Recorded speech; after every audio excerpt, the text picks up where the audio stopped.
బరాబర్ ప్రేమిస్తా అనే ఒక cinema pre release function. Attitude star అంటారు ఆ అబ్బాయి హీరో. వాళ్ళ పేరెంట్స్ వాళ్ళ ఫ్యామిలీ అంతా కూడా ఆర్టిస్ట్లే. సరే, ఈ సినిమా టైటిల్కి తగ్గట్టు ఆ యాటిట్యూడ్ మెయింటైన్ చేస్తున్నారంటే అనుకోవచ్చు. దానికి తగ్గట్టు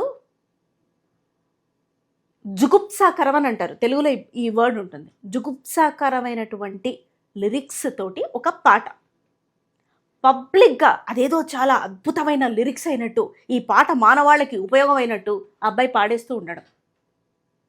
పేరు మోసిన గెస్ట్లు జేడి చక్రవర్తి గారు లాంటి వారు, చాలామంది ఇలా పేరు మోసిన గెస్ట్లు వారు రావటం, ఆ తర్వాత అందరూ వేదిక మీదకి ఎక్కి తమ బెస్ట్ విషెస్ అన్నీ చెప్పటం.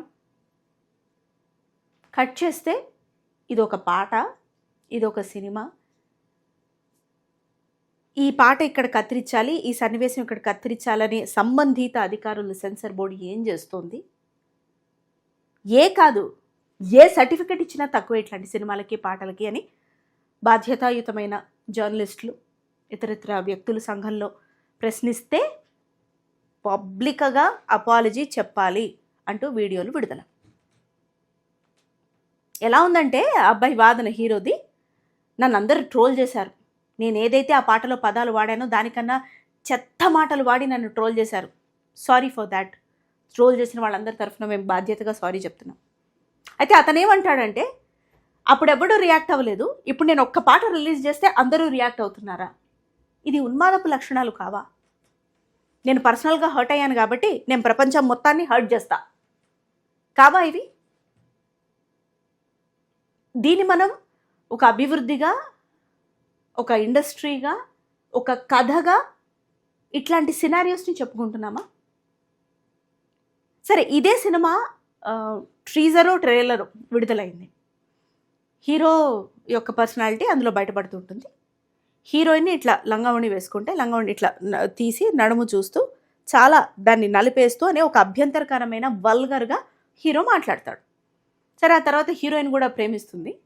ఓకే, అది వాళ్ళ కథ, దానికి వదిలేద్దాం. అయితే ఈ సీన్లో ఒకటి చిన్న అబ్జర్వేషన్, ఎటువంటి క్యారెక్టరైజేషన్ అయినా హీరోది, హీరోయే విలన్ అయినా కథాపరంగా తను ప్రేమించిన అమ్మాయిని కాపాడుకోవాలనుకుంటాడు. అదే కదా మనం చూపిస్తూ వస్తున్న కథలన్నీ.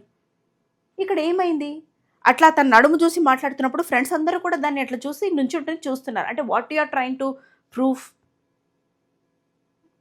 నీకు ప్రేమించిన అమ్మాయి మీద గౌరవం లేదు, సరే, దాన్ని అసలు ఒక హ్యూమన్గానే చూడట్లేదు అనమాట. నువ్వు ఏదన్నా నీ ఫ్రెండ్స్తో పాటు చూపించడానికి రెడీ. ఇట్లాంటి కథాంశాలు, ఇట్లాంటి క్యారెక్టరైజేషన్స్ మనం హీరోయిక్గా చూపిస్తే ఆల్రెడీ హ్యూమానిటీ అనేది చచ్చిపోయింది. కొద్దో గొప్ప ఉన్న భయం భక్తి కూడా పోయి అబ్బా అని ఇన్స్పిరేషన్ తీసుకొని ఇంకో 100 మంది అట్లాంటి వాళ్ళు తయారవుతారు. ఇంకో 1000 మంది తల్లులు తండ్రులు అయితే పిల్లలు వదిలేసుకుంటారు, లేకపోతే పిల్లల ప్రాణాలనే గాల్లో కలిపేస్తారు. రెండూ ఉన్మాదమే. What influence? అసలే మన బ్రెయిన్ వీక్గా ఉంది, దానికి తోడు ఇవన్నీ కూడా. What are we trying to proof? ఏంటి?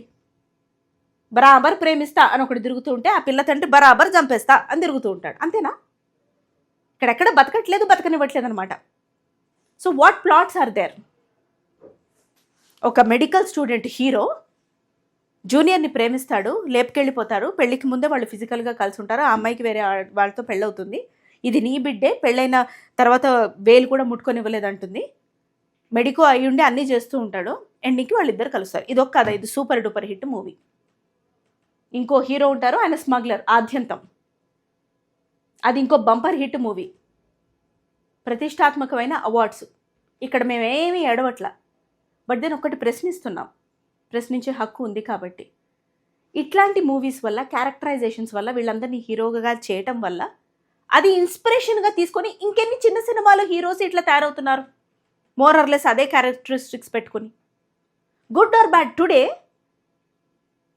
Publicity has become a fresh stunt. మంచైనా మాట్లాడతా, చెడైనా మాట్లాడతా. మంచి మాట్లాడితే ఎప్పటికో పబ్లిసిటీ వస్తుంది. ఇష్టం ఉన్నట్టు మాట్లాడి ఓవర్ నైట్ నేను పబ్లిసిటీ తెచ్చేసుకుంటా సినిమాకి. That is become a stunt now. ఇది ఇంకా తొలి రోజులే అట కలియుగం. అంతమైపోతున్నప్పుడు ఎలా ఉంటుందో మరి తలుచుకోవడానికే భయంగా ఉంది. దీనిపైన ప్రశ్నించిన జర్నలిస్టు పబ్లిక్గా అపాలజీ చెప్పకపోతే ఫలానా సుపారీ ఇచ్చి లేపిచ్చేస్తా అని పబ్లిక్గానే సోషల్ మీడియా సాక్షిగానే జరుగుతోంది వారు మొత్తం ఈ సిచ్యువేషన్ మీద అధికారులకు కంప్లైంట్ కూడా ఇవ్వడం జరిగింది. ఇది ఎటుపోతుందో చూద్దాం. ఏదైనా ఇష్యూ వచ్చినప్పుడు దాని మీద ఒక గంట డిబేట్ పెట్టి వదిలేయడం కాదు, ఆ ఇష్యూ సాల్వ్ అయ్యేంత వరకు ప్రశ్నిద్దాం. మనం మాటే కదా అనుకోవద్దు. పరిస్థితిని మార్చేంతటి పవర్ మాట తోటే మొదలవుతుంది అని నమ్ముదాం. ఈ సినారియోలో మీకు ఎవరు తప్పు అనిపిస్తోంది, ఎవరు కరెక్ట్ అనిపిస్తోంది, మీ ఒపీనియన్ ఏంటి? ఇది మా ఒపీనియన్ మాత్రమే, వితౌట్ ఎనీ ఇన్ఫ్లుయెన్స్. సో మీ ఒపీనియన్ ఏంటి మాకు కింద కామెంట్ సెక్షన్లో చెప్పండి. Forward this video to as many as you can. Thanks for watching.